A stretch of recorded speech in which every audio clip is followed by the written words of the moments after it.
Venez pour la deuxième communication de cette veillée de prière. Confions l'homme de Dieu, confions également nous-mêmes que le Seigneur, par son esprit, nous vient connaître. Qu'il nous donne à comprendre sa parole, à la garder, à la mettre en pratique. Et c'est que cette parole produise du fruit en nous. Seigneur notre Dieu,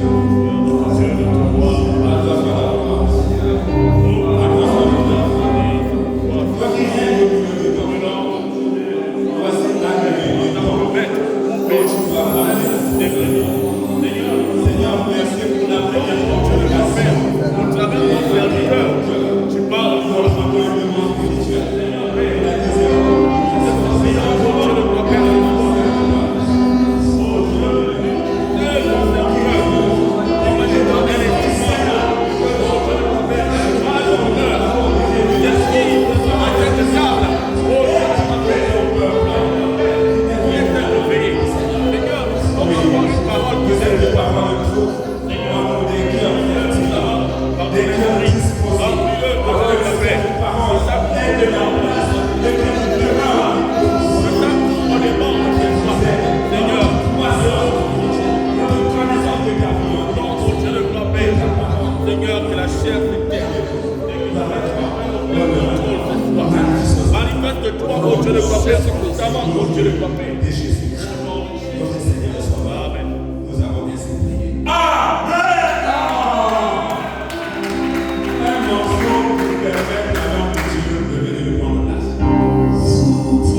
sur la terre. Il n'a pas de standard dans le ciel. Il est unique, il est le sauveur. Cette nuit, Seigneur, nous sanctifie. Merci. Groupe musical, merci. Que le Seigneur vous bénisse.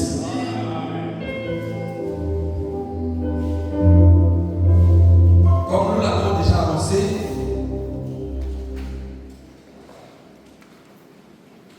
avec le premier orateur, le thème qui est donné ce soir, sinon ce jour, pour notre pays, c'est Sanctifie-moi, Seigneur. Et plus précisément, Sanctifie-moi, Seigneur, par ta parole.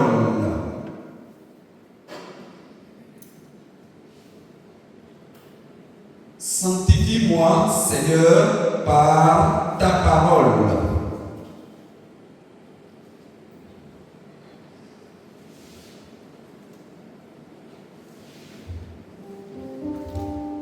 Ta parole est une lampe à mes pieds. Ta parole est une lampe à mes pieds. Une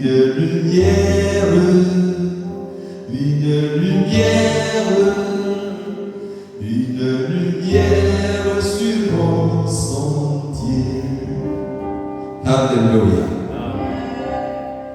La parole de Dieu est très importante, chers frères et sœurs. Et ce soir, sinon à cette heure, je vais dire ce matin, nous ne serons parler de la sanctification sans faire recours à la parole de Dieu. Alors, nous allons prendre notre texte de base, Jean chapitre 17, le verset 17 jusqu'au verset 19.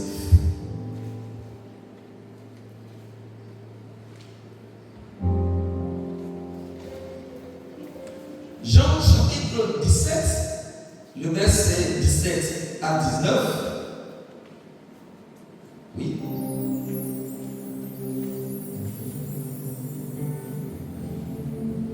Jean chapitre 17, du verset 17 au verset 19. On peut s'élever, s'il vous plaît. Sanctifie-les par ta vérité. Ta parole est la vérité. Comme tu m'as envoyé dans le monde, je les ai aussi envoyés dans le monde. Et je les sanctifie moi-même pour eux, afin qu'eux aussi soient sanctifiés par la vérité. Amen. Amen.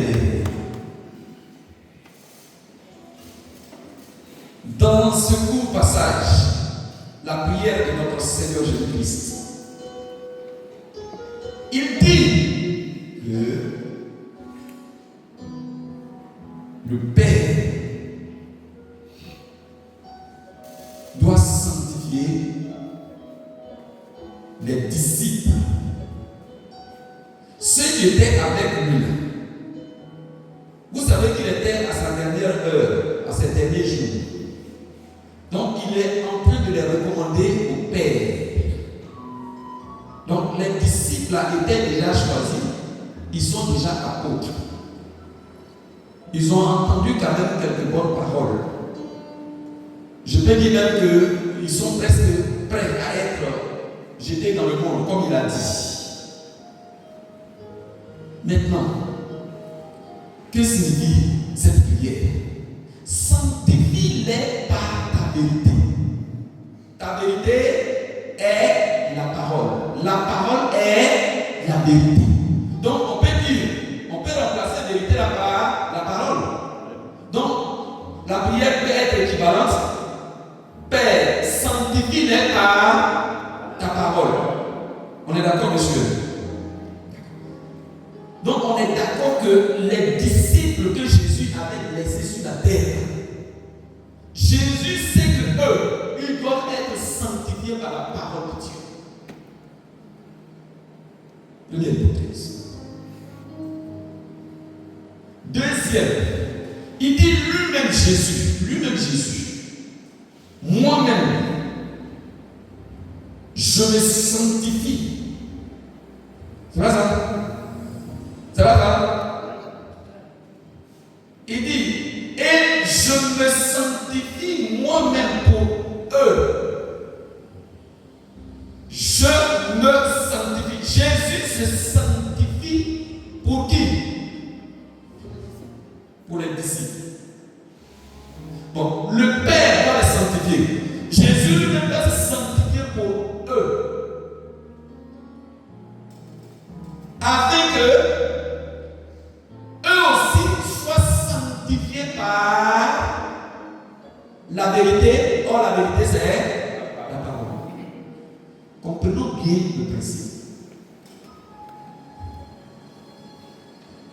Si vous voulez, vous pouvez prendre note. Parce que je ne vais pas courir. Alléluia. Amen. Comprenons bien cette parole du Seigneur. Alors, vous savez qu'il y a un problème qui se pose aujourd'hui, surtout au sujet de la sanctification, comme l'homme de Dieu l'a dit. Il y a un problème de connaissance. Il y a un problème de compréhension du langage de Jésus-Christ. Quand Jésus parle, on ne comprend pas. Souvent, il y a un langage qui est tellement difficile, c'est tellement spirituel, c'est tellement codé, c'est tellement, je peux dire, parabolisé, que souvent on passe tout à côté.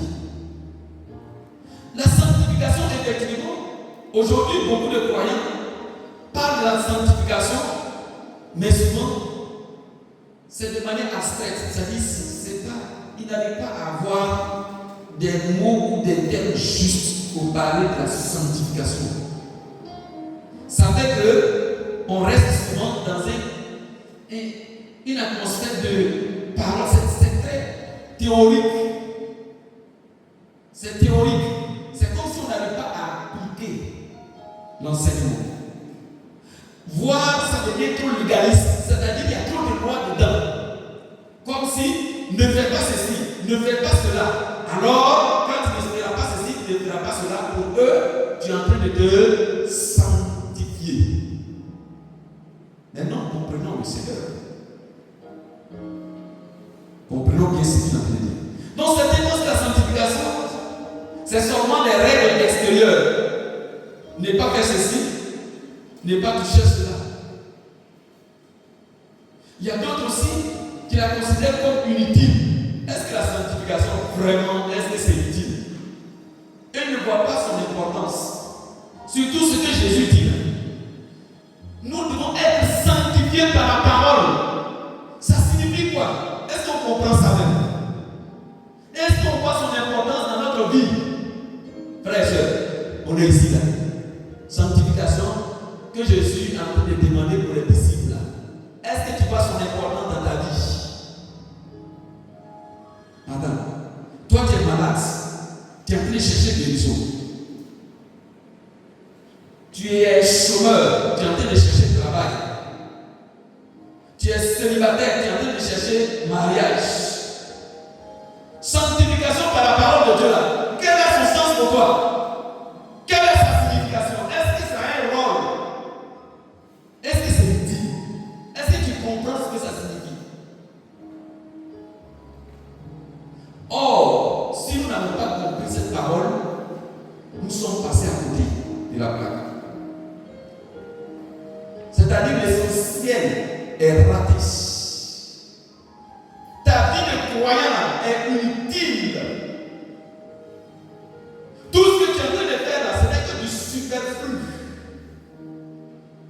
Voilà, ça ne va même pas t'envoyer quelque part. C'est même pas évident que tu rentres au ciel. Parce que ce qui est fondamental, tu n'as pas compris. Comme tu n'as pas compris, tu es passé à côté. Alléluia. Amen. Il y a d'autres, pour eux, ils se contentent seulement d'une foi qui est sans transformation. J'ai la foi. Je suis croyante, je suis chrétien, je crois, je possède, je peux toucher, je peux faire. Oui, ça c'est normal. Homme de Dieu. C'est ça on a aujourd'hui. Les chrétiens aujourd'hui que tu vas toucher dans l'église qui n'a pas la foi, vraiment ils sont rares. Bon, souvent même quand Jésus dit quand il reviendra, il viendra la foi sur la terre, c'est de ce que tu avais parlé. Est-ce que c'est vraiment de foi là ou bien c'est vraie foi là?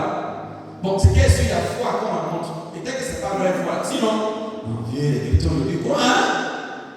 Ils croient. C'est drôle, c'est faux. Ouais. Si vous êtes là, c'est parce que vous croyez, non? Mais c'est pas suffisant. C'est pas suffisant. En fait, il y a certains aussi qui réduisent la sanctification à des expériences émotionnelles. Oh, je sens que je suis saint aujourd'hui. Je sens que moi-même je suis sanctifié. Waouh! Après ton jeûne de 3 jours, après ta lecture de ta Bible, quand tu pries régulièrement pendant 3 mois, tu es sanctifié, même tu vas sanctifier, frère. Tu ne te sens pas sanctifié? C'est une expérience émotionnelle. Ça peut être faux. La sanctification va plus loin.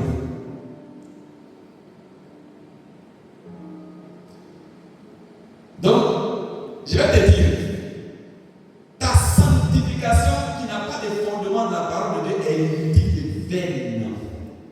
Ça ne te procurera rien. Or, nous allons voir que la sanctification dont nous parlons, elle est utile pour ton enlèvement.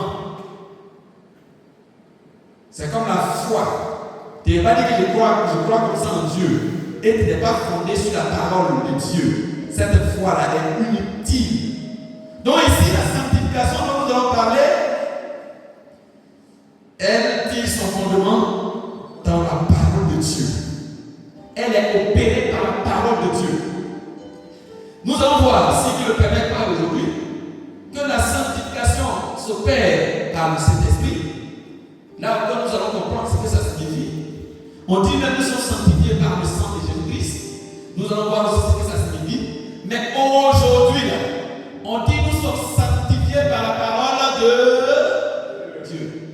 Souvent même, vous allez voir dans les Écritures, on dit que nous sommes sanctifiés par la prière. Oui, ce n'est pas de ça que nous allons parler aujourd'hui. J'ai dit, il y a une sanctification qui est procurée par la parole de Dieu. C'est de ça que nous allons parler. Et Jésus, comme il a parlé, il n'a pas parlé des autres choses. Il a parlé de la sanctification procurée par la parole. Donc, on doit en parler ou on ne doit pas en parler. On doit en parler. Il dit, deuxième chose, avant de rentrer, il dit que lui, Jésus, là, il a été envoyé. Et comme lui, on l'a envoyé, lui aussi, il envoie les disciples. Où? Dans le monde. Jésus a été envoyé dans le monde. Moi aussi, je suis envoyé dans le monde. Et toi? Tu es envoyé où? Tu es disciple de Jésus, non? Donc tu es envoyé où? Bon. Donc Jésus dit qu'il se sanctifie lui-même afin que toi qu'il va envoyer dans le monde là, pour que toi aussi tu sois sanctifié par la parole. Alléluia. Amen. Donc ce matin, nous devons savoir que la prière de Jésus, il dit sanctifie-les par ta vérité. Ta vérité est la parole, ou bien ta parole est la vérité, nous montre que sans la parole de Dieu, il n'y a donc pas de sanctification. Sans la parole de Dieu, il n'y a pas de sanctification, s'il te plaît. Parce que la sanctification n'est pas une affaire d'émotion. Ce n'est pas une affaire de conviction. Tu as des rêves. Tu ne peux pas t'appuyer sur tes rêves pour dire que tu es sanctifié. Tu ne peux pas t'appuyer sur tes propres révélations pour dire que tu es sanctifié. Si tu as des enseignements, des doctrines à toi, on va voir, tu n'es pas sanctifié. Tu n'es pas sanctifié. Et les inconvénients, on va voir. Alors, donc nous allons voir, dans un premier temps, que la sanctification par la parole, selon Jésus-Christ, est indispensable.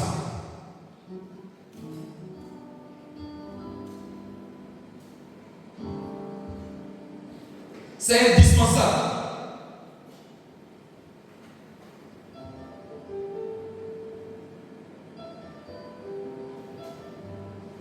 Donc vous voyez que Jésus ne demande pas seulement que ses disciples soient protégés, mais qu'ils soient sanctifiés. Il ne demande pas seulement il n'a pas dit garde seulement, mais il dit qu'il faut qu'ils soient sanctifiés. Mais pourquoi? La parole que Jésus était en train de donner, la parole que lui, il a reçue du Père, qu'il a reçue, qu'il va donner au monde, c'est ça qui sanctifie.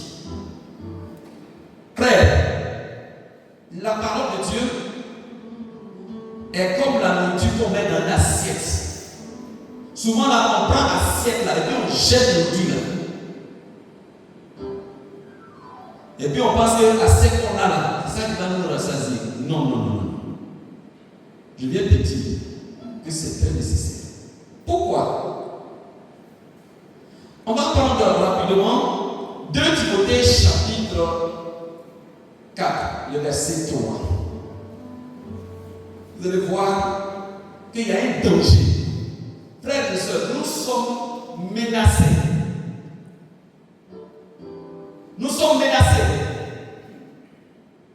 Et à cause de cela, nous avons besoin d'être sanctifiés par la parole de Dieu. 2 Timothée chapitre 4, le verset 3. Oui.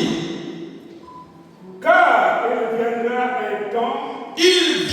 un temps où les hommes ne supporteront plus la saine doctrine, mais ayant la démangeaison d'entendre des choses agréables. Ils se donneront une foule de docteurs selon leur propre désir. Très bien. Voilà ce qui est dit. Qu'il va arriver un temps. Et nous sommes dans ce temps-là où les gens ne supporteront pas la vraie doctrine, la saine doctrine, c'est-à-dire la parole vraie de Dieu là. Les gens ne supporteront plus ça. Ils ne pourront pas écouter. Tu prêches pour sortir de ton église. Tu prêches la vraie parole de Dieu là. L'église là, c'est la vie. C'est ce que ça signifie. Bon, on a le choix. On choisit de prêcher la vraie parole et l'église reste vide, ou bien on fait un peu, et puis on mélange la parole de Dieu avec un peu de ce que les gens veulent entendre. Et les gens restent. On a qu'à choisir quoi? Hein? Mais le problème, est-ce que vous êtes prêts à accepter ça? Si on vient qu'on est deux, est-ce qu'on est prêt à accepter que ce soit la pure parole de Dieu que nous allons prêcher? Le résultat va s'adonner deux. Écoutez, au temps même de Jésus, déjà, ce problème avait commencé. Dans Jean chapitre 6, de verset 60 à 66. On lit les deux versets sur 60 et 66. Qu'est-ce qui a été dit? Les disciples étaient en foule. Ils étaient grands derrière Jésus-Christ. Mais qu'est-ce qui s'est passé? Allons-y, rapidement. Jean chapitre 6, les versets 60 et 62. D'accord. Plusieurs de ses disciples, après l'avoir entendu, dire cette parole est dure, qui peut l'écouter? Verset 62. Et si vous voyez le Fils de l'homme, voilà le verset 66 rapidement, comme nous n'avons pas assez de temps. 66. Dès ce ce moment, plusieurs de ses disciples hein, se retirèrent et ils n'allèrent plus avec lui. j'ai dit, c'est le maître, le chef là, notre patron là, des paroles là. C'est lui, il a prêché. Et les gens ont vu que sa parole était dure. Ils ont supporté, mais ils n'ont pas supporté. Ils sont partis, mais ils sont restés. Bon, Jésus là, il va changer sa façon de prêcher la prochaine fois, mais il va rester dessus. Donc, sanctifie-les par ta parole. Sanctifie-les. Il n'a pas dit le, les. C'est-à-dire, il faut les séparer du monde par ta parole. Quand tu vas prêcher la parole vraie de Jésus, là, ça va faire une séparation entre eux et le monde. Le monde ne pourra pas accepter la parole vraie de Jésus-Christ. Un faux chrétien ne peut jamais supporter la parole vraie de Jésus-Christ. La parole de Dieu, là, ça fait un peu des chocs. C'est dur. C'est dur, ça ne peut pas être supporté. Or, si tu n'arrives pas à supporter la parole de Dieu, c'est que tu n'es pas un enfant de Dieu en réalité. Mais la parole dure de Jésus-Christ, la parole qu'il a reçue du Père, qu'il prêche, quand il finit, comme les pierres qui vont dire, mais à qui irons-nous, toi qui as les paroles de la vie. Donc, ça veut dire que s'il veut bien comprendre, les paroles qui vont purifier, qui vont sanctifier ses disciples, ce sont des paroles de la vie éternelle. Mais si tu refuses d'écouter la parole de la vie éternelle, tu vas avoir la vie éternelle là-bas. Vrai. On fuit la parole vraie. Et on se cache quelque part pour écouter les paroles qui ne sont pas vraies, mais qui sont agréables à l'oreille. Est-ce qu'on aura la vie éternelle? Non. Mais attention, ça ne veut pas dire qu'on n'a pas la foi. Hein. On a la foi où on est quelque part dans une église. On n'écoute pas la vraie doctrine de Jésus-Christ. Et on est là, on s'entretient. La joie est là-haut. On danse tous les jours, on chauffe, on mange, on partage la nourriture. Mais il ne faut pas que tu vas prêcher les paroles vraies. Si tu touches la doctrine de Jésus, tu vas envoyer problème dans l'église. Alors, le souci, c'est de rassembler les gens pour les rassembler. Non, non, non, non. Jésus veut rassembler les gens pour aller au ciel. Donc la parole que lui, il doit, que les gens doivent entendre pour aller au ciel, c'est ça que lui dit. Il faut que ceux-là entendent cela. Alléluia. Donc Jésus trouve essentiel de demander au Père de les sanctifier par sa parole. Cette sanctification, est-ce que c'est eux qui font ça? Non. C'est le Père même qui opère. Est-ce qu'aujourd'hui tu peux demander, Seigneur, sanctifie-nous? Sanctifie-nous. Nous là, c'est ici, c'est l'église. Sanctifie-moi parce que tu es dans l'église. Sanctifie-moi par ta parole. Seigneur, que tes prédicateurs envoient la parole de vie, les paroles vraies, pour que nous ayons la vraie nourriture, la véritable doctrine. Parce que nous sommes maintenant dans un temps où il y a beaucoup de fausses doctrines. On va prendre Timothée chapitre 4, le verset 4 à 5. Qu'est-ce qu'il dit? Si vous voulez, on peut lire à le verset 2. Vous allez voir. 1 Timothée, chapitre 4, le verset 4 et 7. Oui. Car tout ce que Dieu a créé est bon. 1 Timothée 4, oui. Verset 4 à 5. Et rien ne doit être rejeté. Oui. Pourvu qu'on le prenne avec action de grâce. Parce que tout est sanctifié par la parole de Dieu. Oui. Et par la prière. Alors, ce texte-là, ça a été beaucoup écorché.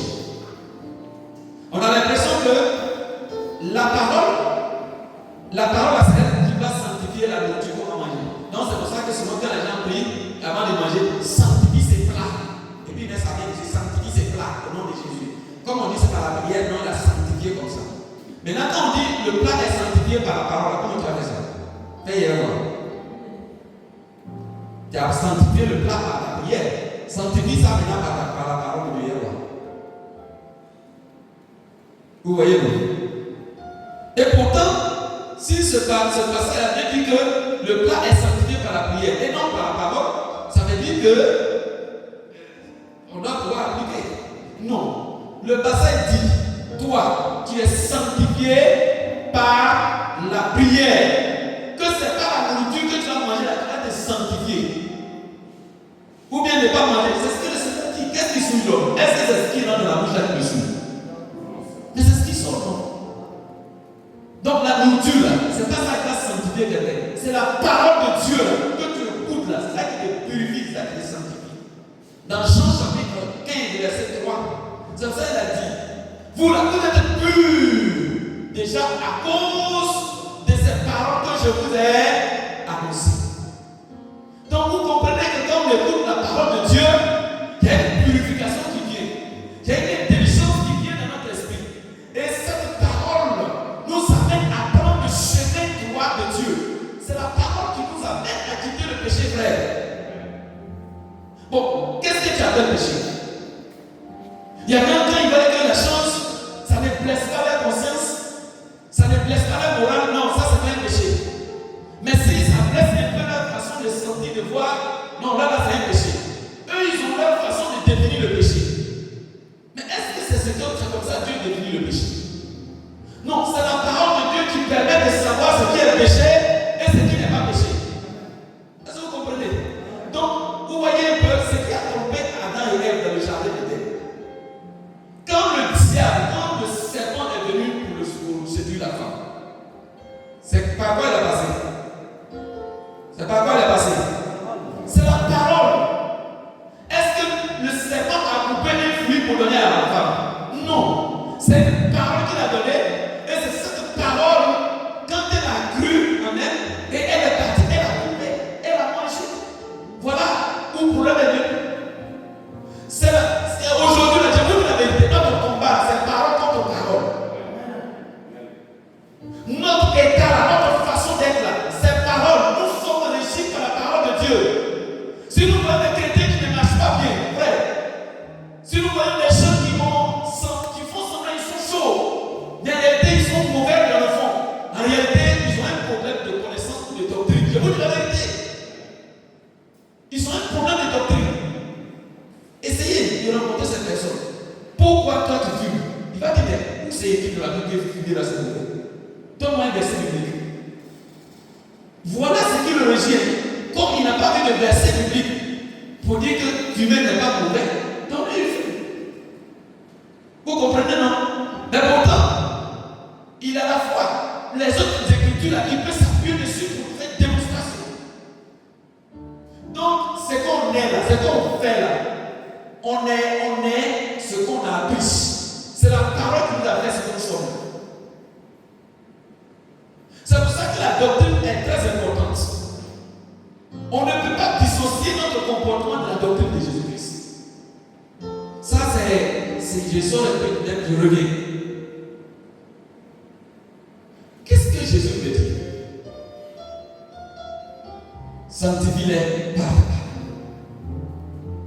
Jésus, qu'est-ce qui a fait que quand Satan est venu le tenter là, qu'est-ce qui a fait que Jésus est resté toujours dans la voie droite, sans péché contre Dieu?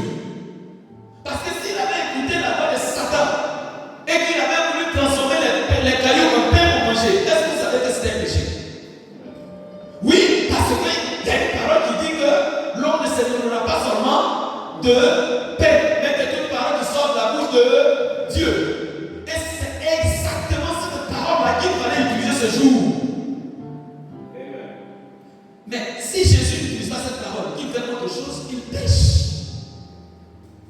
Est-ce qu'on comprend ça?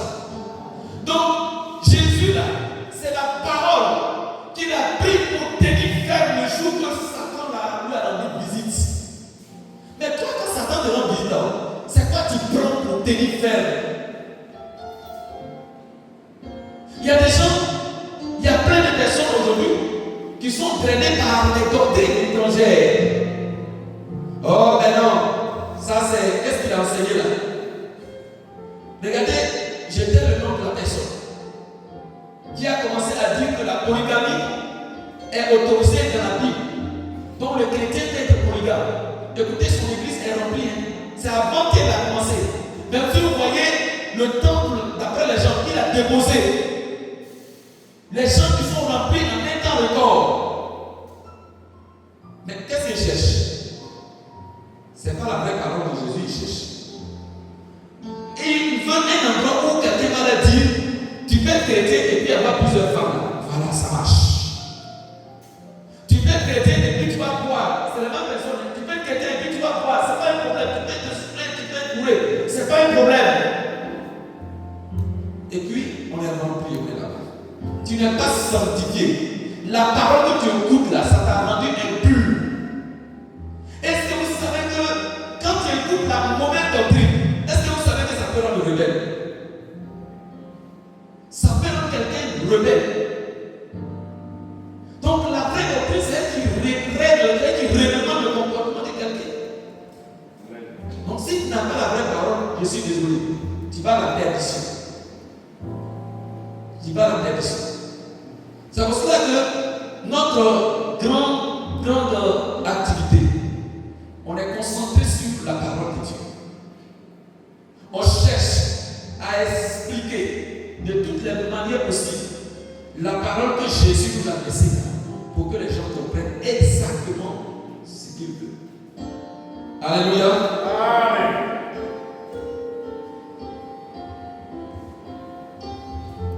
Donc plus un chrétien vit la parole, plus il est mis à part par rapport au monde. Tu vois, quand tu veux suivre la parole de Dieu, plus tu es d'appliquer la parole de Dieu, tu vas voir que tu es séparé du monde. Mais si on n'a pas les paroles, on va vivre comme le monde. Sans lecture et méditation pour obéir à ce qui est écrit. Attends, vous allez vivre comment? Vous allez vivre comment? On a rejeté la parole de Dieu et on est en train de fabriquer des principes de vie. On va faire l'enseignement sur le discernement. Souvent on regarde, c'est avec nos propres comment on appelle ça? Nos propres règles. On fait le discernement. On dit ça, c'est pas bon, ça c'est bon. C'est avec la parole de Dieu qu'on fait le discernement. On dit les Béréens, ils analysaient chaque jour les Écritures pour voir si ce qu'on leur disait était exact. Mais toi, la parole de Dieu n'est pas ton repère. Tu ne cherches même pas à t'intéresser à ça. C'est les rêves, c'est des révélations de vous. On dit ça là, il n'y a pas quelque chose de bon dedans. Il n'est pas dit que les révélations sont mauvaises. Elles sont très importantes, mais elles ne sont pas fondamentales comme la parole de Dieu. Alléluia. Ok. Donc, on va avancer. La nécessité de la saine doctrine. On nous a averti qu'il viendra un temps où les gens ne vont pas supporter la saine doctrine. Mais ils vont faire quoi? Ils vont abandonner finalement la foi pour s'attacher à des doctrines de démons. Est-ce que vous savez qu'il y a des doctrines de démons? Maintenant, de vous amour, moi, je dis, Jésus m'a sanctifié par son sang. Il a donné sa parole avec laquelle je dois vivre. Je laisse cette parole là. Je vis la doctrine d'un démon. Je suis sanctifié ou bien je suis pas sanctifié? Bon, un exemple. Je suis chrétien. Au village là, on dit que si tu manges, que l'eau tu tombes, tu ne dois pas prendre parce que c'est pour les morts. Et puis moi, quand l'eau tu tombe là, je ne peux plus le prendre. Je crois en ça, que c'est pour les morts n'ont pas manger. C'est leur part aujourd'hui. Est-ce que je suis sanctifié ou bien je suis pas sanctifié? Tu es impur, tu es souillé parce que toi tu es avec les démons, tu manges avec les démons, tu manges avec les morts. À cause de ta doctrine, tu es impur. Donc s'il vous plaît, l'impureté comme le Dieu l'a dit, ce n'est pas le fait de commettre l'impudicité. Ce n'est pas l'impudicité seulement. Il y a des impuretés doctrinales. Il y a des impuretés, il y a des péchés d'ordre doctrinal. Ou quand il dit une fausse doctrine, c'est un péché grave. Alléluia. Mais les gens passent à côté. Pour eux, c'est pas grave. Bon, il vient de raconter des choses que Jésus n'a jamais dit à ses disciples. Il dit non, ça, on doit faire ça. Il dit, mais qui t'a dit? Non, cet esprit m'a dit. Moi, il dormait, il y avait un rêve. Cet esprit m'a dit que voilà ce que tu dois enseigner dans ton église. Et tu entraînes les gens à ta suite. C'est un péché grave. On appelle cette personne des menteurs. Et à cause de ça, tu sais que tu vas dans l'enfer. Bon, Dieu merci, il n'y en a pas ici. Mais ceux qui font ça, ils vont à l'enfer. Ils sont impurs. Ils sont odieux aux yeux du Seigneur. C'est l'équivalent de quelqu'un qui est prostitué. La doctrine de Jésus là, c'est elle qu'il faut accepter. C'est ça qui purifie l'homme. Alléluia. Amen. Donc tous ceux qui n'ont pas la vraie doctrine de Jésus-Christ là, ils sont impurs. Nous allons voir. Il y a un péché, il y a un texte que nous avons cité comme notre hymne. Ne nous le disons pas par complaisance, mais nous le disons parce que c'est nécessaire. 2 Jean 7 à 11. Lisons ça avant de continuer. 2 Jean 7 à 11. 2 Jean verset 7 à 11. Verset 11. Lisons rapidement.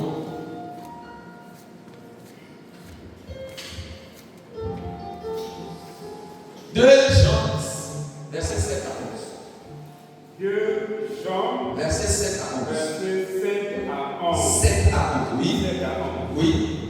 Car plusieurs séducteurs sont entrés dans le monde, D'accord. qui ne confessent point que Jésus-Christ est venu en chair. Celui qui est tel, c'est le séducteur et l'antéchrist. Prenez garde à vous-même, afin que vous ne perdiez pas le fruit de votre travail, mais que vous receviez une pleine récompense. Quiconque va plus loin et ne demeure pas dans la doctrine de Christ n'a point Dieu. Celui qui demeure dans cette doctrine a le Père et le Fils. Si quelqu'un vient à vous et n'apporte pas cette doctrine, ne le recevez pas dans votre maison et ne lui dites pas salut, car celui qui dit salut participe à ses mauvaises œuvres. D'accord. Oui, regardez. Si quelqu'un, on dit, tu es à la maison, prenons la chose de façon littérale, tu es assis à la maison, tu reçois un visiteur, il vient, et puis il dit, lui c'est un homme de Dieu, ou bien c'est un homme de Dieu. Et puis il dit, bon, je vais te parler de Dieu. Il dit, oui, d'accord, allons-y. Il commence, il dit, non, tu vois, non, la foi là. Il tourne, et puis tu vois que la doctrine qu'il est en train de donner là, ça s'écarte de la doctrine de Jésus-Christ. Le passage dit, on fait quoi? Il dit, on fait quoi? Il dit, on le reçoit de sa maison, non? On fait quoi? On le chasse. Il dit, on le chasse. On le chasse. Maintenant, comment tu vas savoir que ce qu'il est en train de dire là, ce n'est pas la doctrine de Jésus? C'est quand tu as déjà le dépôt, quand tu as déjà la doctrine là. C'est là que tu peux vérifier ce qu'il dit là. Tu compares à ce que tu as reçu de Jésus. Quand tu vois que ce n'est pas ça, tu dis quoi? Bye bye, mon ami, pardon. Prends ta route, va, moi je continue mon chemin. Alléluia. Amen. Tu as été sanctifié par la doctrine que tu as reçue, mais tu n'as pas été sanctifié. Pourquoi? Parce que si tu acceptes la parole de ce dernier, mais vous allez faire route ensemble. Mais écoutez ce qu'il dit après. Il dit, ne lui dites même pas salut. C'est-à-dire, ne dites même pas vraiment de Dieu. Merci et Dieu te bénisse pour le travail que tu es en train de faire. Dieu n'a qu'à te bénir, Dieu n'a qu'à te donner la force. Il dit, si tu lui dis ça, tu lui as dit ça, ça veut dire que tu es d'accord avec lui. Il y a une malédiction que tu es en train d'attirer sur toi. Cette malédiction, c'est quitter où? C'est quitter du fait que lui-même, là, le monsieur là, il est en train de prêcher haut là, il est en train de dire la fausseté là. Tu es d'accord avec lui. Et il dit, ne lui dis pas ça. Car celui qui lui dit salut participe à ses. Attends, on ne connaissait pas le passage.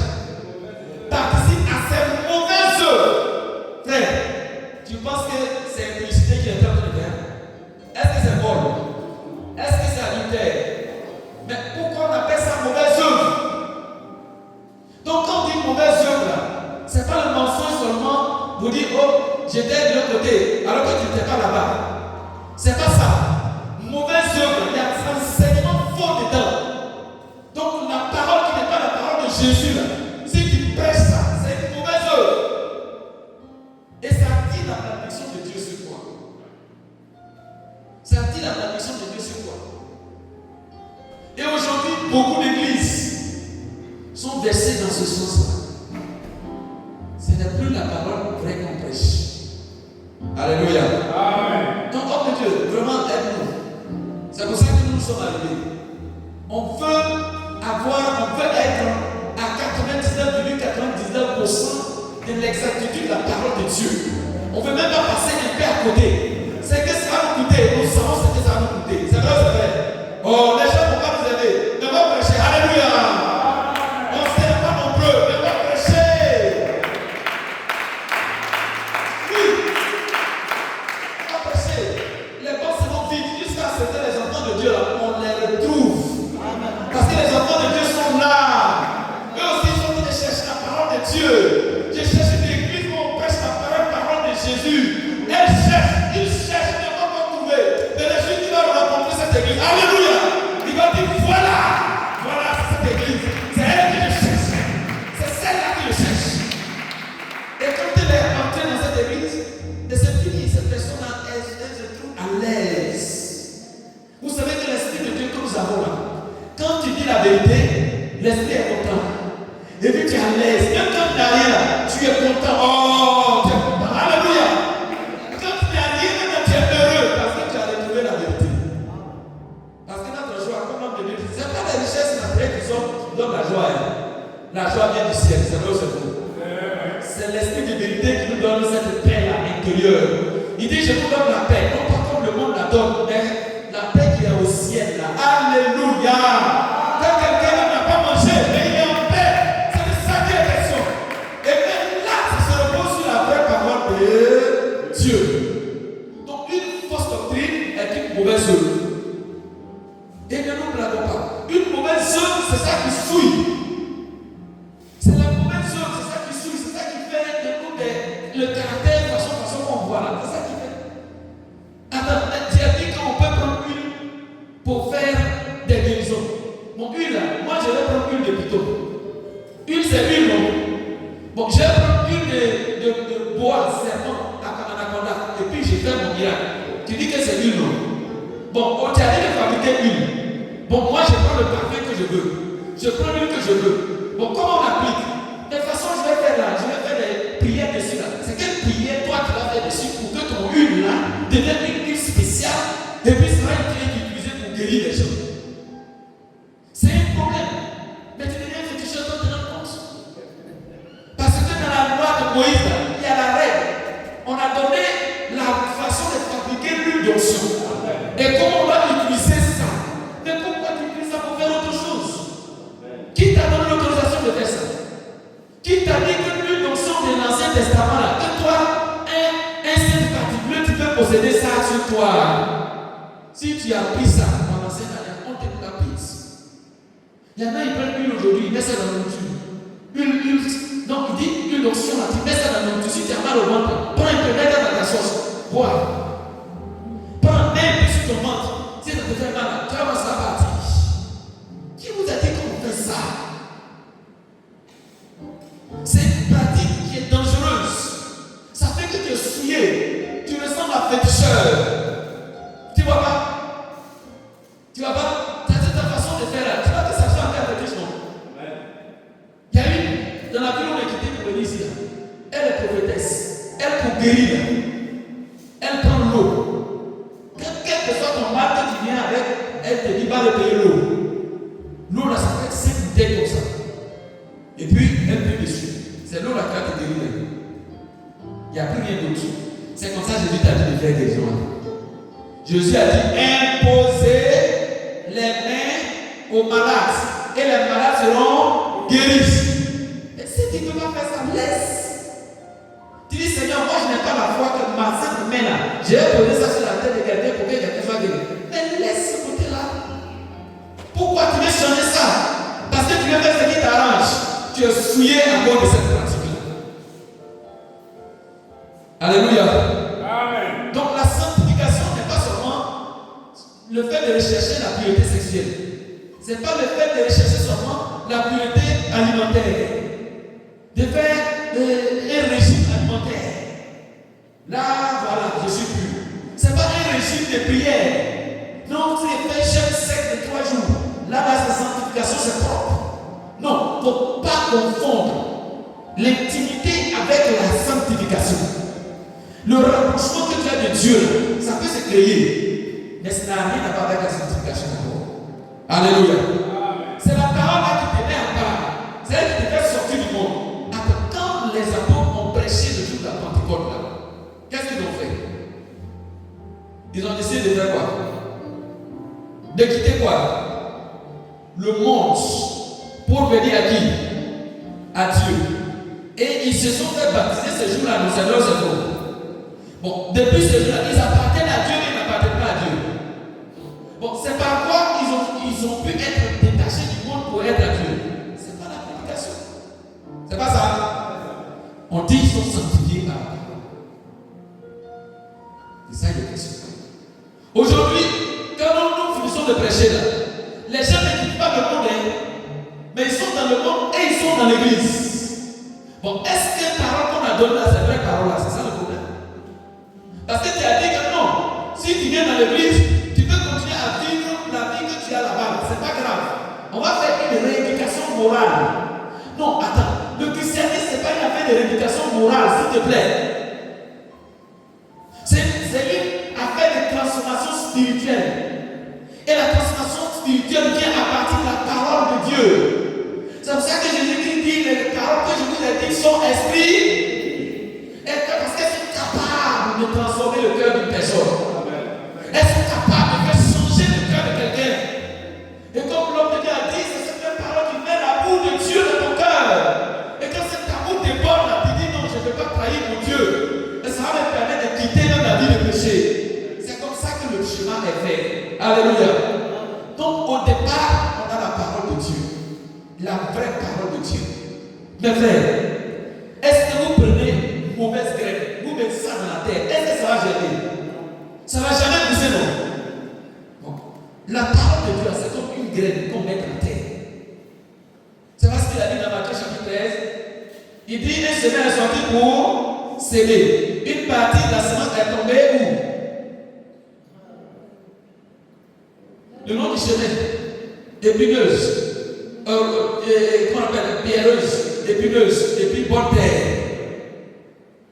Et dans l'interprétation, il a dit quoi? Que la sémence, c'est quoi? C'est la parole de Dieu. Et les terres, là, c'est qui? C'est nous, c'est toi et moi. Alléluia. Tu as reçu la sémence de la parole de Dieu. Elle va porter des fruits. Mais si ce n'est pas la vraie sémence de la parole de Dieu que tu as reçue, il n'y a rien qui va se produire en toi. C'est pour cela que Jésus, là, son problème, là, il dit, nous qui l'a envoyé dans le monde, là, il dit, cette parole, c'est elle qui va l'aider. Le frère a dit dans Actes 6, il dit, je t'ai pris du monde, du milieu des païens, vers qui je t'envoie, afin que tu fasses quoi? Tu les fais passer, tu leur ouvres les yeux pour qu'ils passent de la puissance de Satan à Dieu. Bon, avec quoi Paul va faire ce travail-là? Quand on l'a envoyé là, c'est avec lui qu'il faisait.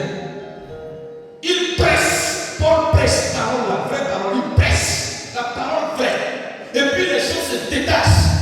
Paul rentre dans la synagogue, il prêche la parole. Ça amène une confusion, les gens sortent. Et puis il les enseigne la parole de Dieu. Et ils sont sauvés. Alléluia.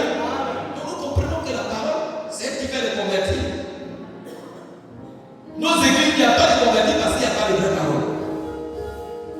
Est-ce que vous êtes prêts à accepter qu'on prêche la vraie parole de Jésus-Christ? Est-ce que vous êtes prêts pour qu'on vous dise la doctrine vraie de Jésus-Christ? Parce qu'il est dit dans 1 Timothée, le chapitre 4, il dit quoi? Il dit dans verset 1, mais l'Esprit dit expressément, 1 Timothée chapitre 4, verset 1. Dans les derniers jours, quelques-uns abandonneront la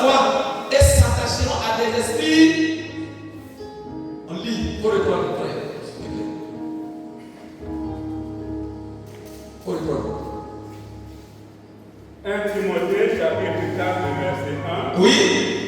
Mais l'Esprit dit expressement. Le Saint-Esprit que tu as reçu, que j'ai reçu là, et depuis ce temps où les apôtres avaient écrit, il dit qu'il y a un site, c'est pour ça qu'il te dit c'est nécessaire d'avoir la doctrine de Jésus-Christ. Aujourd'hui là, c'est plus que nécessaire encore. Parce que cet esprit qui va venir pour égarer les gens, il est encore dans le monde. Cet esprit-là, il est rentré dans l'église. Cet esprit-là, il travaille avec les serviteurs. Cet esprit-là, il travaille avec les faux chrétiens. Cet esprit-là, on l'appelle l'Antichrist. Il va venir s'afficher un jour. On dit qu'il va venir s'asseoir dans le temple et il va commencer à blasphémer contre Dieu. C'est là qu'on va se rendre compte que, vraiment, ce monsieur-là, il allait trop loin. Mais c'est déjà trop tard. Parce qu'il était déjà donné. On continue, oui. Il dit quoi? Mais l'Esprit dit expressement Oui. que dans les derniers temps, Oui. quelques-uns abandonneront la foi. Ils abandonneront la foi. Attention, écoutez. Donc la foi ici, là, c'est quoi? C'est quoi? C'est la parole. C'est pas la faible assurance là ici. C'est pas la définition de foi, faible assurance.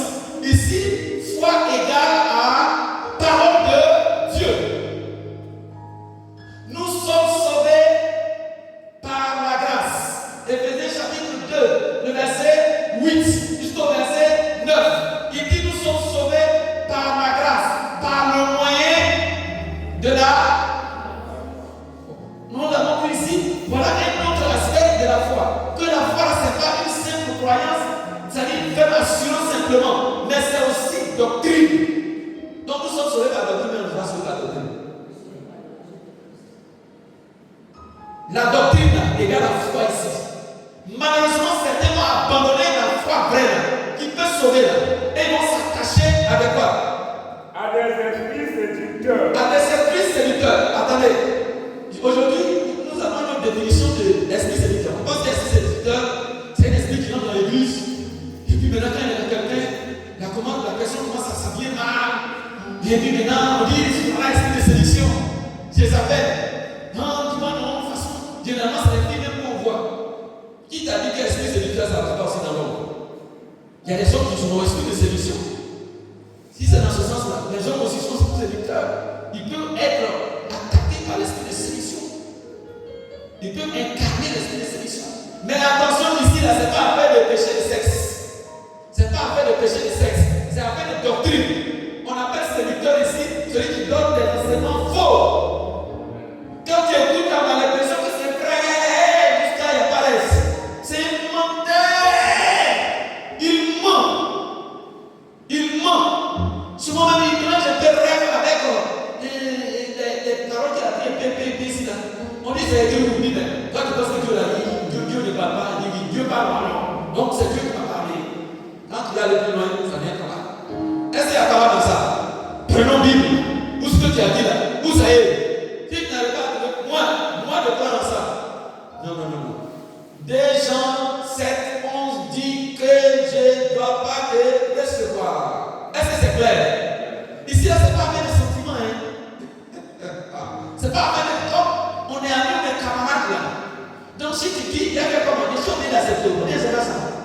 On a commencé ensemble, non? Si je vais le laisser là, ça va faire pitié au bout. Donc je suis obligé de rester avec lui. Et tu es mort fini. S'il est dévié, il est en train de partir en bouche, il faut lui dire la vérité. Si c'est pas vrai, il ne peut pas changer. Tu as vu, c'est écrit dans la Bible. C'est noir sur blanc. Lui discute avec la parole de Dieu. Tu lui donnes avertissement une fois, 2 fois. S'il ne change pas, prends le courage. Quitte. Tu es dans la vraie voie de Dieu. Alléluia. Donc il dit qu'il y a beaucoup de croyants, beaucoup de chrétiens qui vont abandonner la vraie doctrine pour s'attacher à des esprits séducteurs, c'est-à-dire à des esprits qui inspirent les doctrines fausses.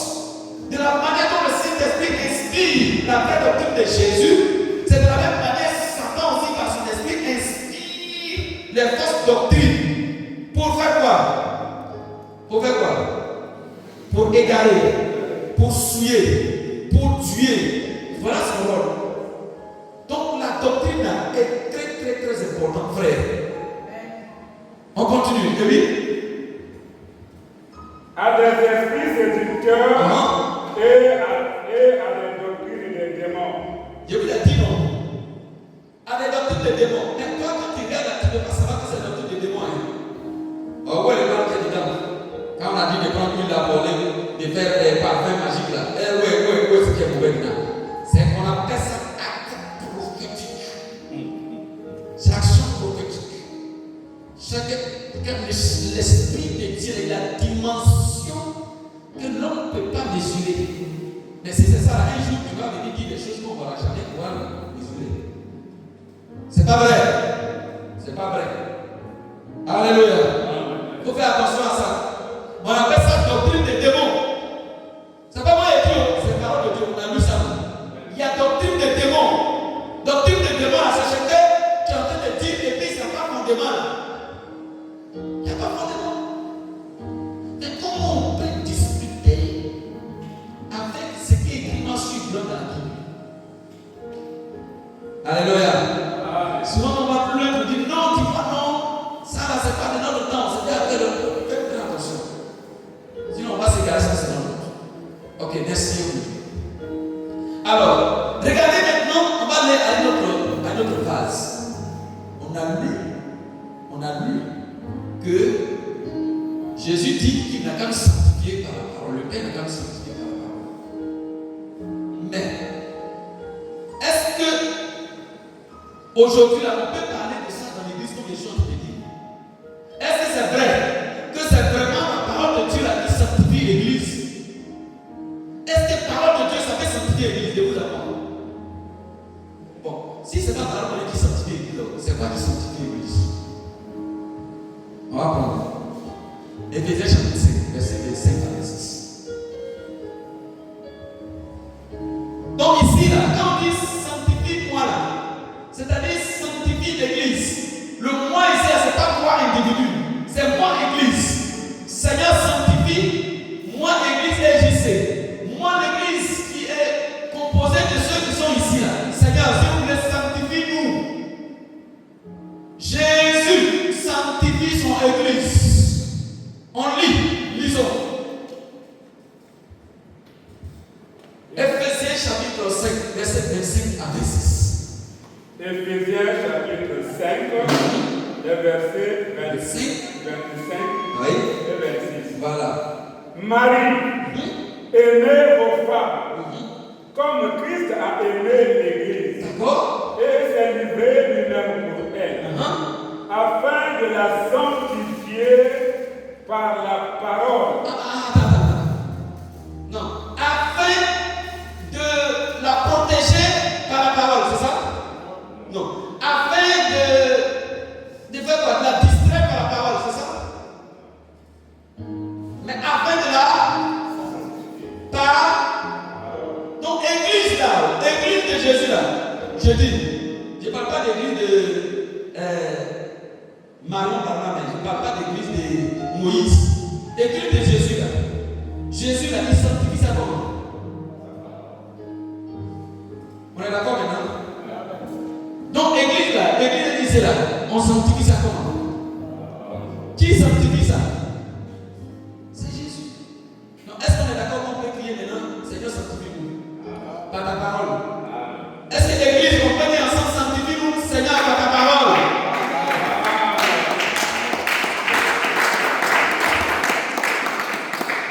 Mais demander ça dans prière, il faut vivre ça aussi. Tu ne peux pas demander une chose, Seigneur, donne-moi la nourriture. Et puis on te donne la nourriture et tu ne vas pas venir manger. Ça sert à quoi de demander alors? Bon, vous êtes prêts à demander, Seigneur, sanctifie l'église par ta parole? C'est lui qui est d'accord avec ça. Bon, d'accord. Maintenant, nous sommes nombreux. De toute façon, il y en a qui ne veulent pas. Maintenant, on est nombreux déjà. On vous a battu même. Alléluia. Bien, donc, on vous a battu là-haut. Donc, comme on demande parole, Jésus n'a qu'à venir sanctifier son église par parole là-haut. C'est comment ça se passe? Dites-moi. Parole là, c'est comment? Ça va être debout. C'est dans l'enseignement là. C'est ça. Donc, chaque fois qu'on vient samedi, pour faire enseignement là, Jésus est en train de sanctifier sanctifier son église. Alléluia. Est-ce que tu es là? Est-ce que tu es là?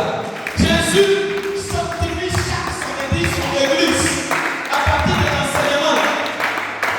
Non, ce que je suis en train de faire actuellement, je suis en train de faire un enseignement. On est en train de sanctifier l'église. Là, l'église va rester disciplinée. On dit la façon dont Jésus a aimé l'église alors. Jésus ne veut même pas qu'on parle mal de cette église. Quand tu as une femme que tu aimes, mon frère, tu as une femme que tu aimes, est-ce que tu veux qu'on dise qu'elle n'est pas belle? Femme qui est là-bas, si quelqu'un dit que ta femme là, elle se passe, tu. Oh. À cause de ça, tu ne dors pas. Parce que tu cherches pas. Tu cherches chaussures, tu cherches tout. Tu fais tout pour la mettre à l'aise. Quand elle passe, c'est la femme qui dit ça. Ah, c'est la femme de. Mais tu es de Dieu. Même si quand on arrive, les gens te respectent, non? Alors, ça fait souvent quand on arrive, c'est ça, non? En fait, il faut qu'elle avoir pour porter. Parce que quand ils sont à l'aise, nous aussi on est heureux. Mais quand on dit que c'est la femme qui dit ça, comme là aussi, oh! Il y a quand elle me passe, on retourne pour regarder parce que c'est joli, parce que ça se dit. Mais il y en a aussi, on retourne pour regarder parce que ça aussi, oh! Quand le Seigneur est marié, Seigneur, oh, Seigneur te dit, oh! Donc on a tourné pour te regarder, c'est pas pour te draguer, hein? C'est pour dire, d'accord. Ah, ça va aller. Alléluia. Que le Seigneur nous garde. Que le Seigneur nous garde. Les maris, on garde nos femmes. Tu vois ce qu'il a dit? Aimons nos femmes. Alléluia. Aimons nos femmes. Comme l'homme de Dieu a dit, quand on aime, on fait quoi? On donne et on se donne. On donne et on se donne. On se donne même jusqu'à la mort. Et on dit que Jésus devait se donner jusqu'à la mort pour montrer son amour pour cette église. Et car, comme il dit, il aime l'église là, il veut quelque chose. De toute façon, pour nous, quand on est femme, on veut qu'elle s'habille bien. Habits, chaussures, pommades, bon parfum, qu'elle met sur elle. Pour Jésus là, il dit pour l'église là, on va dire, il dit, il va sanctifier par la parole. Donc il y a sanctifié, il y a église, et puis il y a église. Il y a l'église qui n'est pas sanctifiée, mais il y a aussi l'église qui est sanctifiée. L'église qui est sanctifiée là, c'est ça qui appartient à Jésus. Mais l'église qui n'est pas sanctifiée là, ça n'appartient pas à Jésus. Jésus va venir, c'est l'église qui est sanctifiée là, c'est ça qu'il va venir prendre. Mais sanctification, ça passe par là. Allons-y. Après de la sanctifier par la parole. Oui. Après l'avoir purifié par le baptême d'eau. Donc, attends. Baptême d'eau là. Vous avez dit qu'on a pris l'église. Et puis on a plongé l'église dans l'eau. Vous avez pas vu ça? C'est quelle piscine qu'on peut prendre et puis on prend toute l'église. Moi, je n'ai jamais vu ça. Moi, j'essaie qu'on baptise l'homme dans l'eau. Mais l'église, je n'ai jamais entendu qu'on a baptisé l'église. Maman, tu as vu, on a vu ça. Tu as vu qu'on a baptisé l'église pour le monde. On prend l'église et on baptise dans l'eau. Non, c'est pas de l'eau de la tête là, c'est pas ça la question. Vous êtes d'accord avec moi que par l'eau là, tu as purifié quelqu'un? C'est l'eau de la parole. Alléluia. Dans certaines versions, il va être clair dessus. Après l'avoir purifié par l'eau de la parole. C'est pour ça qu'on dit la nouvelle naissance. Quand on est né d'eau, d'esprit. D'eau là, c'est pas l'eau de baptême, c'est l'eau de la parole. Cette même eau, c'est ça qu'il prend pour purifier. C'est cette même eau là, il prend pour sanctifier. Alléluia. Donc vous voyez que la même eau qui purifie l'église, c'est la même eau qui la sanctifie. La même eau qui la lave, c'est la même eau qui la met de côté. Donc l'église, si elle n'a pas la doctrine, elle n'a pas l'enseignement de l'église, elle est perdue. Elle n'appartient pas à l'église. Oui. Afin de faire paraître devant lui. Regardez, il va commencer à citer cette église-là. L'église existe, c'est qu'on doit être. Regardez, il va commencer à citer. Alors, afin de faire paraître devant lui cette église glorieuse. Glorieuse! Gloire à Jésus! Alléluia! Alléluia! Alléluia! Alléluia! Il veut que l'église existe, soit une église glorieuse. C'est ça qu'on appelle la gloire. On dit la gloire de la dernière maison sera plus grande que celle de la première. chapitre 2, verset 9. On a lu ça, non? Donc ici, la gloire, Jésus fait une église glorieuse. Vous savez ce que c'est glorieux? Brillante, éclatante. Mais comment, par quel moyen ça s'est passé? La parole. Donc chaque samedi, on a mis maintenant mardi. On dit samedi là, c'est pas sur parce qu'on est en retard. Que le pou là, il va venir. On ne sait pas quand il va venir. Mais voilà, le pou n'a même pas encore enlevé les ongles qui sont sur les orteils là. Il n'a même pas encore, il n'a pas encore lavé. Il n'a même pas fait tout ça. On dit, fais vite. Dépêche-toi. Le pou va venir. Il ne faut pas laver tes trucs que tu es en train de. C'est maintenant que tu as fait tes pieds. C'est maintenant que tu as cherché à te laver. Et puis bon, il va pas. Ça va lui plaire. Vous comprenez, non? On dit, bon, on va ajouter au samedi, mardi. Mardi qu'on prend pour enseigner là, c'est pour faire quoi? C'est pour sanctifier l'église. Pour qu'elle soit une église glorieuse. Bon, question. Pourquoi on ne vient pas le mardi? Pourquoi on n'est pas connecté le mardi? Pourquoi les samedis on ne vient pas? Mes frères, l'église va être glorieuse comment?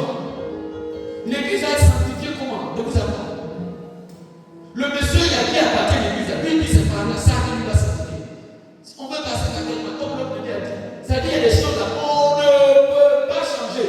Une église ne peut jamais changer de nature spirituelle si elle ne passe pas par l'enseignement. On perd beaucoup, hein. Si c'est pour faire tapage pour que l'église soit vraiment, il faut faire ça tout de suite. Ou bien vous ne croyez pas?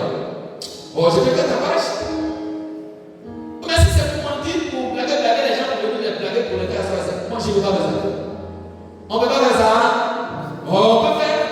En 2 jours ici, ça sera rempli. Mais est-ce que c'est ce que Jésus-Christ veut? Tu vas blaguer les gens, non, ils s'assoient. Mais le jour que parole de Dieu va sortir, ils vont tous se retrouver. Tu as vu les faire travailler dessus? Vous comprenez, non? C'est ça qui est notre parole aujourd'hui. Bon, il y en a qui ne peuvent pas supporter ta parole. Quand tu as dit parole, oh, il m'a insulté, il était à la chair aujourd'hui, c'est vrai, il a parlé, il a fini. Toi, tu as fait voir comment, et puis depuis prédication, c'est de toi que ça parle jusqu'à la fin. Maintenant, il faut te laver alors. Parce que la prédication permet de tailler la personne. Mais attends, c'est aux individus que je parle, non? Est-ce que c'est aux chaises? Est-ce que c'est au piano? Donc, ce qui est bien, ça va forcément toucher quelqu'un. Mais si ça ne te touche pas, tu vas changer comment, frère? Je suis pas en train de te juger dans un mauvais sens. On parle de ça parce qu'on dit ça là. Le Jésus que nous suivons, il n'aime pas ça. Il faut enlever tel comportement. Il faut enlever tel caractère. Il faut faire comme ça. Et c'est ça qui nous sanctifie. Et si on ne peut pas toucher ça, on fait comment? Souvent même là, on ne sait pas. C'est par inspiration, on a tout de parler. Ouais. Je sais que c'est quelqu'un qui a pas lui dit. Comme il ne peut pas lui péter en face à ça, à la chair là, il a certainement il a pas ça. Moi, il ne connaît pas là. Moi, il ne veut plus de son église là. C'est fini, je ne veux plus même. Bon, tu veux sanctification, mais tu n'as pas sanctification. Au lieu de dire, Seigneur, vraiment tu m'as dévoilé aujourd'hui. Il ne savait pas que ça allait sortir. Il s'est sorti là-bas aujourd'hui. De toute façon, prophétie sort, les gens sont sortis là-bas. Parole, prédication, ça sort. S'il y a quelqu'un qui a un problème, qui a dit le nom de ta maman, le nom de ton papa, le nom de ton arrière-grand-père, on dit ouf, c'est sorti. Oui, là c'est sorti mal même. Dieu l'a rompu, Dieu l'utilise mal. Mais quand on va dévoiler aussi ton secret, il faut dire aussi. Tu peux dire, tu es sorti là-bas aujourd'hui.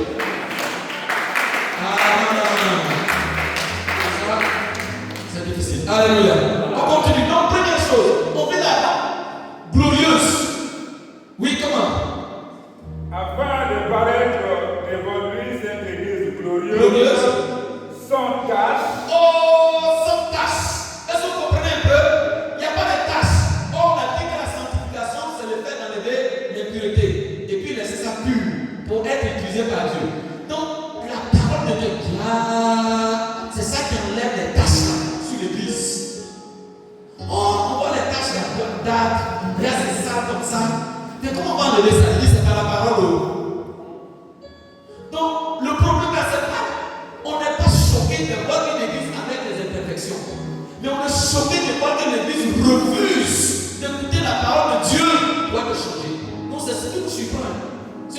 d'accord que le Seigneur nous a envoyé pour guérir les malades. C'est vrai, c'est vrai. Que ceux qui ont des problèmes, c'est eux qu'on rassemble. Mais que la parole de Dieu doit être donnée pour les guérir. Maintenant, si le malade ne veut pas écouter la parole de Dieu, on fait quoi? Tu arrives à l'hôpital. Le médecin dit que tu as mal de tuberculose. Tu as maladie de tuberculose. Bon, il te fait prescription. Tu dis que tu ne prends pas de médicaments. Bon, docteur, il n'a pas fait quoi? Il n'a qu'à faire quoi? Docteur, il est docteur à cause de son médicament. Mais tu lui refuses ce médicament-là. Donc, il n'est plus docteur. Il est devenu ton ami. Je ne sais plus docteur. Ça, c'est ami.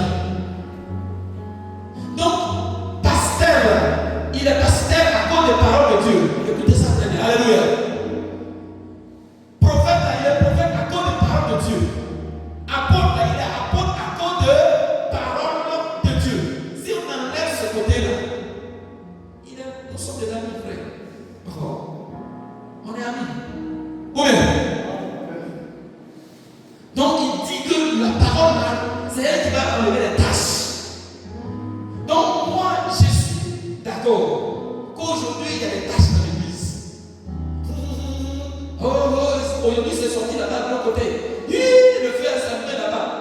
Moi, je ne suis pas paniqué. Alléluia. J'ai encore la foi que tous ces feux-là vont s'éteindre au nom de Jésus-Christ. J'ai la foi que s'il y a des imperfections quelque part, nous avons vu.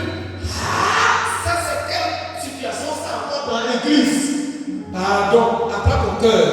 Il y a un docteur qui est en train de parler avec nous, il s'appelle Jésus-Christ. Alléluia. Par sa parole, il va guérir. Je suis persuadé qu'il y a la guérison qui va survenir. Il a tout le mal possible. Sa parole puissante est capable de guérir quelqu'un qui est malade spirituellement. Alléluia. Et donc les imperfections vont être réglées. Donc soyons patients. Soyons patients. Alléluia. On continue. Sans tâche, Sans tâche. ni ride. Vous connaissez ce qu'on appelle ride, frère? Ride, c'est quoi? Dites-moi, ride, c'est quoi? Tâche, on connaît maintenant. Saleté. C'est la parole de Dieu qui enlève. On a parlé de ça. Ride, c'est quoi? C'est la vieillesse.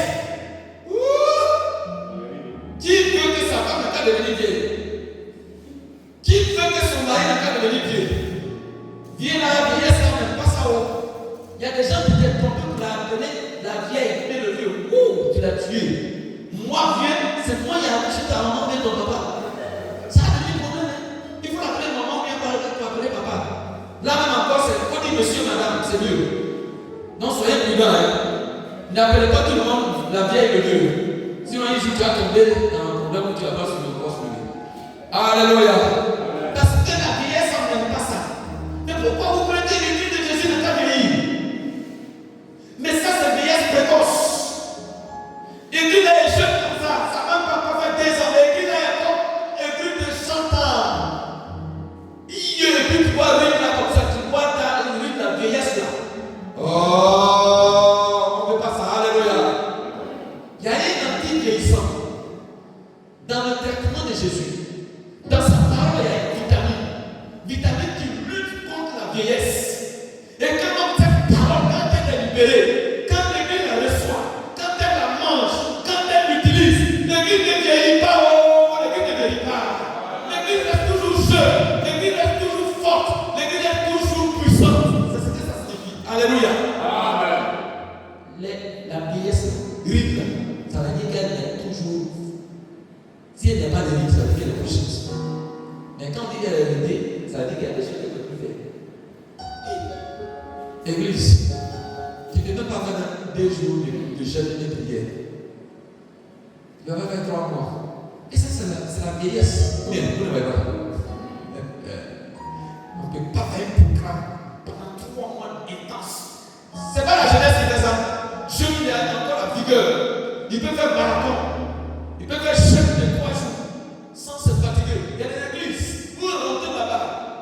Tellement que la parole est rentrée là-bas. Ils n'ont plus peur de maigrir. Quand tu vas leur dire de geler, ils vont tous se geler. Tu vas leur dire rendez-vous ici à telle heure. Ils vont tous venir. Même s'il pleut, ils vont sortir, ils vont venir sur la pluie. Voilà, mais la parole de Dieu l'a taillée. Alléluia. C'est cette église qu'on a dans la Bible. Vous avez vu, on dit qu'ils étaient toujours assis, ils étaient tous ensemble. Qu'est-ce qui a fait ça? C'est la parole, c'est l'enseignement qui a fait ça. Ne dites pas que non, c'est venu du ciel comme ça, non, c'est un coup. Non, non, non. Les apôtres ont travaillé, ils ont mis pas solide. Que quand quelqu'un se convertit là, c'est la parole de Dieu qui peut mourir. C'est ça qu'elle a dit, désirer le lait. La parole de Dieu qui est le lait spirituel par lequel vous allez croître. Que le Seigneur soit béni. On continue rapidement pour terminer. Ni rien de semblable. Ni rien de semblable. Maintenant que l'église ressemble à quoi? On peut comparer ça. C'est-à-dire, il y a quelque chose qui ressemble un peu à l'église, mais ce n'est pas l'église. Mais quand on regarde l'église de Jésus là, on peut comparer ça. On dit l'église de Jésus c'est comme ce qu'elle voit là-bas. Pourquoi? Parce que là-bas, ils font pas là. Dans l'église de Jésus aussi, ils le font pas là. Là-bas, dans le coin là-bas, eux, ils font des choses qu'on ne fait pas. Mais on trouve ça aussi dans l'église. Et ça, on dit c'est semblable. Oh, l'église de Jésus-Christ, on ne doit jamais pouvoir la comparer à un autre groupe. Une famille,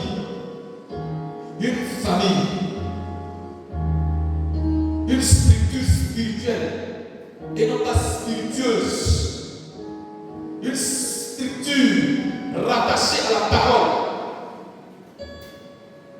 On fait des exercices.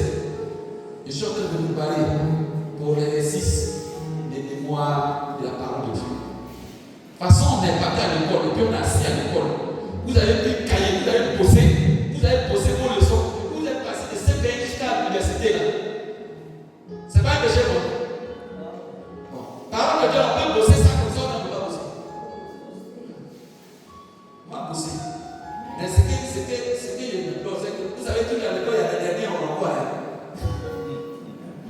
Il y en a aussi qui vont se faire envoyer dans l'église. Parce qu'ils ne veulent pas. Ils ne veulent pas du tout apprendre la parole de Dieu. Oh, c'est pas ça qui connaît quelqu'un dans la même vie. Ça, c'est comme école. L'église, c'est comme école. La parole de Dieu, c'est pas ça qu'on grandit. Allons-y. Mais sainte. L'église devient sainte par quoi? Par la parole de Dieu. Nous, notre définition qu'on a de sainte, une église qui est sainte, est-ce que c'est ça qu'elle a? On appelle une église sainte. Je ne sais pas quelle définition on a donnée. Pour une église où tu as climatisé. C'est pas ça? C'est une église sainte, non? Une église sainte, donc c'est une église où les gens sont beaucoup. C'est ça? Donc une église sainte, c'est une église où on prie beaucoup. C'est ça? Oh, tu te trompes. Une église sainte, c'est une église qui reçoit la parole de Dieu et qui vit en fonction de cette parole. Elle reçoit, elle applique. Elle reçoit, elle applique. On est tous unanimes. Quand il y a un enseignant qui n'est pas bien compris, on fait un effort pour comprendre. On ne se plaint pas, on ne murmure pas, on ne fait pas parler dessus, on ne se retire pas, on ne se rétracte pas. Quand on n'a pas compris, on cherche à comprendre. Un professeur qui est à l'école là, il donne son cours là. Quand il donne son cours là, est-ce que nous on a le cœur pour dire que monsieur le professeur de chimie ou bien de physique, ta propriété là, moi je ne suis pas d'accord avec ça. Qui a fait cette fois? Mathématiques, propriété de ta reste, je ne suis pas d'accord avec ça, moi je ne suis pas d'accord. C'est ça là qui est vrai. Qui a dit ça? Est-ce que tu as cœur? Quand c'est l'école là, tu as 700 difficultés. Mais pour Dieu ici, là, il dit plus de. Il y a égal égal. Je suis dans la tête. Et tu dis ça là, c'est toi qui as une explication. Jésus a mis les apôtres, il a mis les pasteurs, les prophètes, les docteurs dans l'église pour la parole de Dieu.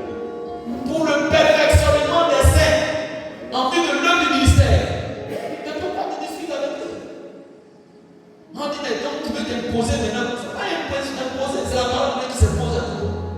Comme ça, il a dit, je vous dis la vérité. Au dernier jour là, ce n'est pas moi qui vous juge, c'est la parole que je vous ai dit là. C'est eux qui vont vous juger. C'est pas ce que Jésus a dit. Pourquoi on discute avec ça? Donc, l'église est sainte à partir de l'enseignement. L'enseignement, c'est ce qu'on appelle la doctrine de Jésus-Christ. La doctrine de Jésus-Christ, c'est ce qu'on appelle la parole de Dieu. Et on termine. Et irrépréhensible.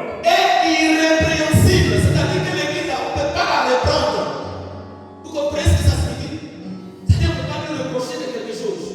Donc l'église, cette église-là, moi, je ne comprends pas, c'était l'église, ça. Il n'y a pas d'amour dedans. Dès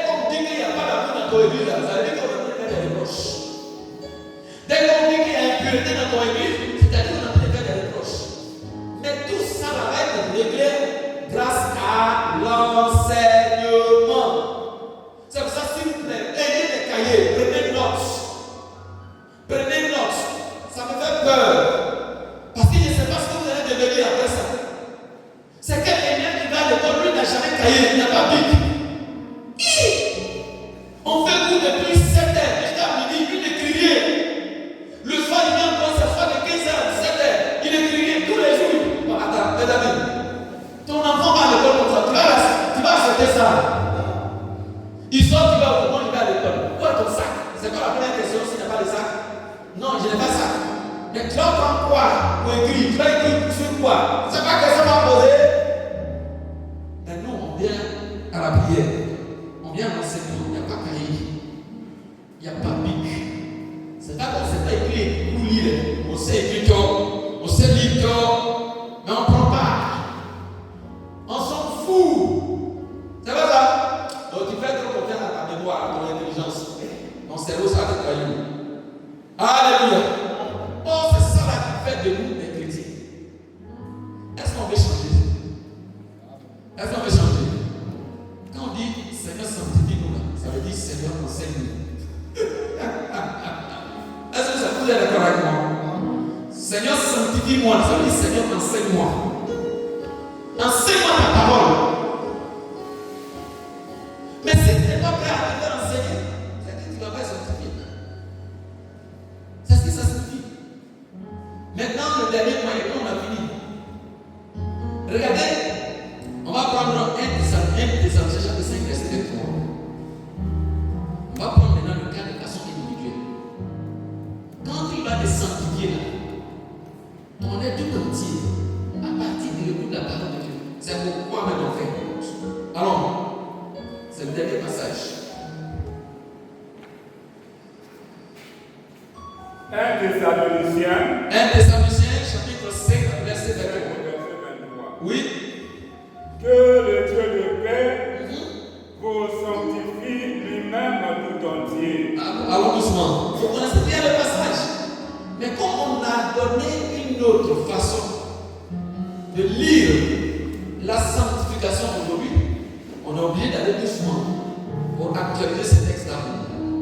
Il dit que le Dieu de paix vous sanctifie lui-même. Donc, est-ce qu'on peut dire, Seigneur, sanctifie-moi?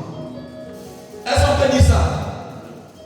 Donc, que le Dieu de paix, Père, te sanctifie. Ça, c'est déjà à l'échelle individuelle.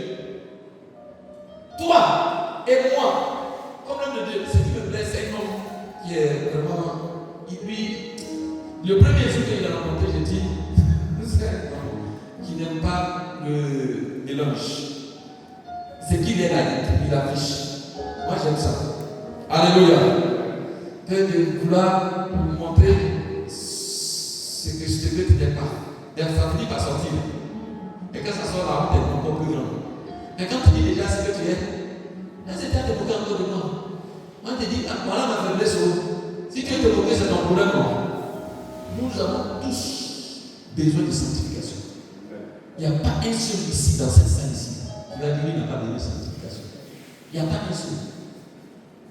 On risque d'être comme le pharisien qui a dit Seigneur, merci de m'avoir pas fait comme ce publicain qui est là-bas. Sa tête ne me plaît même pas. Et là-bas, il ne fait rien. Il ne fait rien. Là, il mange son enseigne. Même il mange bien de porc, tout ça. Les trucs qui sont. Il mange tout. Seigneur, merci beaucoup. Parce que moi, je ne suis pas comme lui. Vraiment, Dieu est bon. Dieu, tu es bon. Merci beaucoup. C'est 0 même ce que tu as dit. Tu as besoin de sanctification, s'il te plaît. Même quel que soit ton niveau spirituel, tu as besoin de sanctification. Moi, en tout cas, j'ai besoin de sanctification. J'ai besoin. Il n'y a pas un seul. Il ne faut même pas prendre ce risque de dire que non, au stade où moi je suis arrivé, tu as l'homme.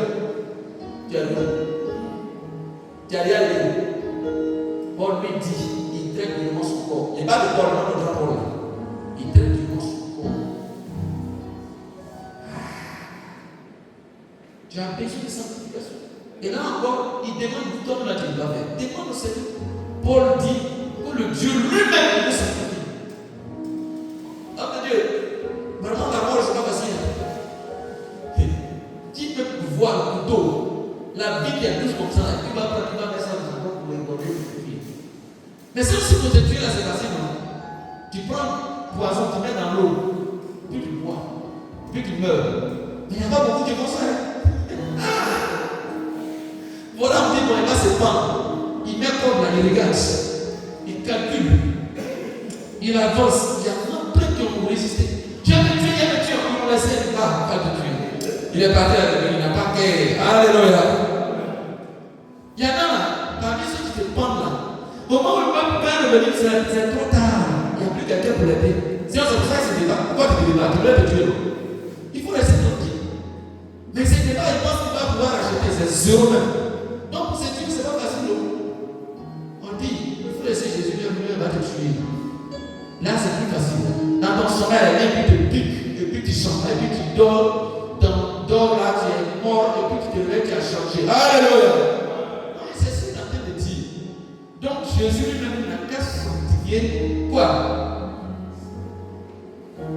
Oui. Que le Dieu de paix vous sanctifie lui-même tout entier. Oui. Et que tout votre être, l'esprit, l'âme et le corps. Bien. Bien dit. Vous savez comment sanctifier l'esprit? Vous savez comment sanctifier l'âme, ton âme? Quelque chose qui est compliqué comme ça, tu ne sais pas où ça est. On dit toucher ton âme, tu ne sais pas si ça y est ici ou pas. On dit touche où est ton cœur. Et là, il dit pourquoi est-ce que menteur? Là, de base, on dit ton cœur, c'est ça, c'est le cœur qui pompe le sang. Si ton âme, c'est pas tout à l'heure. Quand on dit ton âme, tu peux toucher ici. C'est dedans. Quand on dit ton âme, mon âme, moi, mon âme, et puis si on ouvre là, on ne va pas voir quelqu'un là-bas. Toi, tu peux se sanctifier. Ton âme, là, tu ne sais pas comment on fait ce spirituel pour sanctifier ça. Ton esprit, là, c'est encore grave. Donc, tes pensées, tes désirs, c'est ce qu'il veut dire. Tes sentiments, tes émotions. Il faut que Jésus lui sanctifie ça. Et tout ça, c'est dans la parole, il règle ça. Et puis, ça reste propre. Ton corps, oui, pour faire quoi? Allons-y. Quel est le but? Pourquoi? Soit conservé irrépréhensible. Soit conservé irrépréhensible. Lui-même, il n'a qu'à vous sanctifier. Il n'a qu'à vous sanctifier pour nous conserver irrépréhensible. C'est-à-dire qu'on ne peut pas nous faire des reproches. Pourquoi? Non. Lors de l'avènement de notre Seigneur Jésus-Christ. Vous comprenez? C'est le même état d'esprit. La façon dont Jésus a prié dans Jean chapitre 17, verset 17, c'est la même chose que Paul est en train de demander pour les frères. Il dit que le Dieu de paix vous sanctifie lui-même, afin que le jour qu'il va venir Jésus, là, il n'a qu'à vous trouver parfait. Et puis vous puissiez partir avec nous. Donc, question. Sans sanctification, tu peux partir au ciel. Tu peux partir au ciel. Mais sanctification, on a vu que ça c'était par quoi? Par là. Donc, sans la sanctification, tout ce que tu fais, c'est ce qu'il voulait au début. Et ça se fait à travers la parole de Dieu. Et donc, c'est un fondement pour notre salut. Et c'est Jésus-Christ qui peut faire ça pour toi. C'est Dieu qui peut faire ça pour toi. À travers sa parole. Que le Seigneur te bénisse.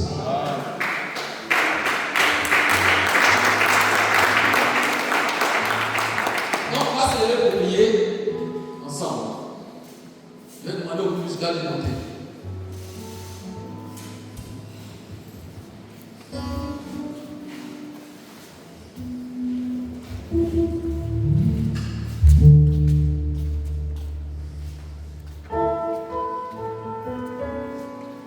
Pas de faiblesse.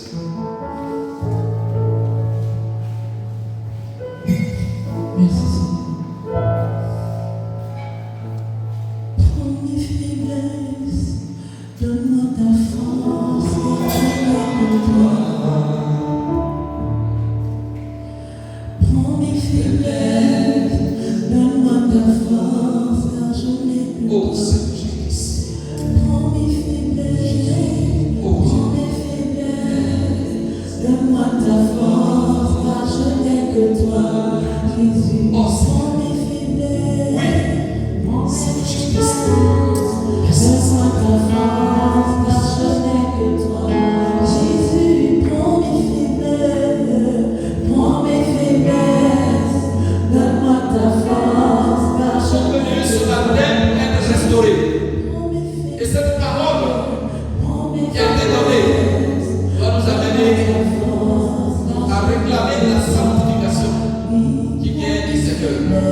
de ta mort à la croix.